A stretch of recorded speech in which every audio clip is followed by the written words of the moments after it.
Glue Troopers, Max and Max's models here. And today I got started on that Pavla P43 Lancer in 1/72 scale.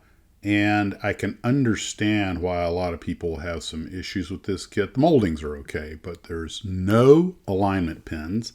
And although it's respectably complicated for a 1/72 scale kit, I learned that this little symbol with the dumbbells, or it looks like a dumbbell, it basically says new part make. In other words, you have to scratch build some parts for this. I mean, it has some resin parts that come with it, like the instrument panel and the engine.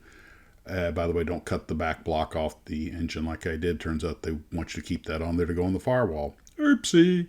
But the moldings are actually okay. So it's a nice looking kit, but without alignment pins and with a lot of oversized parts.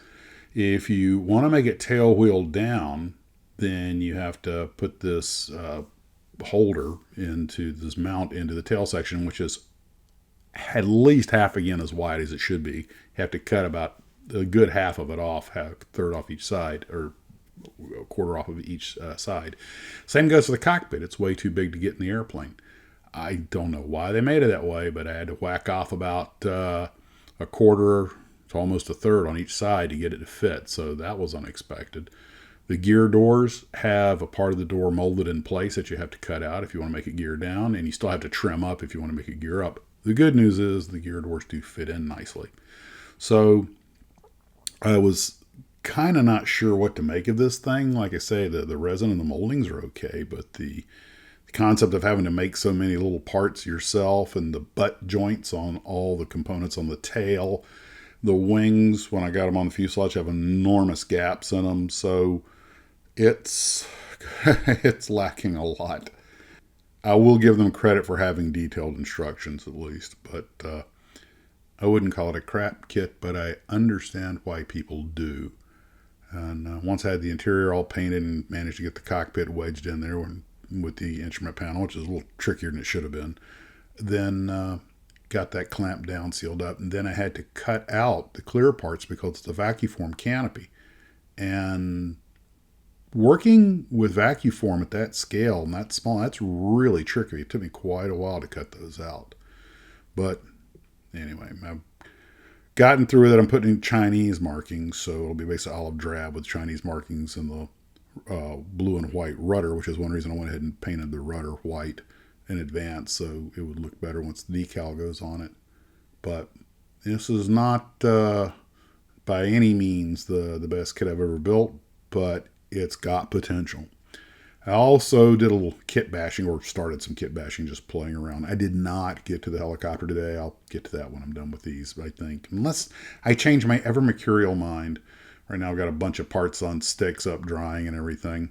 So I decided to do the two Starfix Spitfires I have laid around. And interestingly enough, one of them was missing its propeller and spinner and the pilot. Well, I had a pilot in my stores I was able to use, but I actually had an old Starfix Spitfire, same kit, that had gotten destroyed in the shelf collapse, so I pirated the spinner off. The blade's already broken off, so I put a spinny prop on it. And so I was able to complete one of them.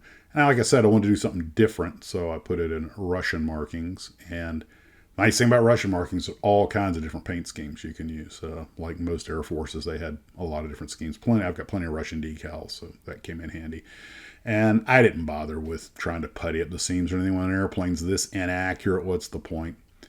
And I did use that Aztec elastic putty to mask off the model while I was building it, which brings us up to an interesting little recovery story.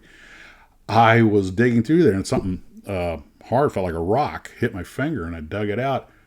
There was a 1/48 scale tank cupola with the hatch already been painted in the Aztec putty. I have no idea how or when it dropped in there, and I also have no idea what it came off of, because I checked all of my 1/48 scale armor and none of them are missing any hatches or cupolas. It's like, okay, interesting.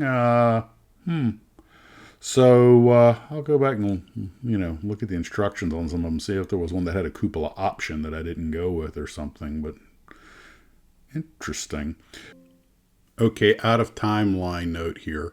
After I'd finished this, I started wondering. I went back. Now I can't find the part. I know it was there. I tore the Tarbus apart in the middle of the night looking for it, and man, the Great Styrene River just loves to monkey with your mind sometimes. Okay, back to the regular show.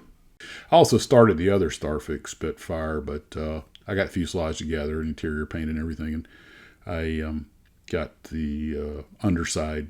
I got primed underside coated, but I haven't finished putting it together. Yeah, I'm not sure how I'm going to mark it up. Still might go Godzilla Defense Force. Maybe. And that's really where we're at for the day. Hopefully tomorrow I will get started on the helicopters, or maybe the next day, or the day after that, or whatever catches my mind. The beauty of being retired. I build what I want when I want. And getting packed up and putting some stuff away for the trip out to Buena Park this weekend to the big model expo. Hopefully I'll get lots of pictures and have a great time. But for right now, I am just working on this stuff and just having a grand old time. Guys, we'll talk to you later. I've been already getting some submissions for the crappy kit builds and, of course, other Starfix kits amongst the list. So build that crappy kit and get some pictures to me. We'll talk to you later. As always, model on.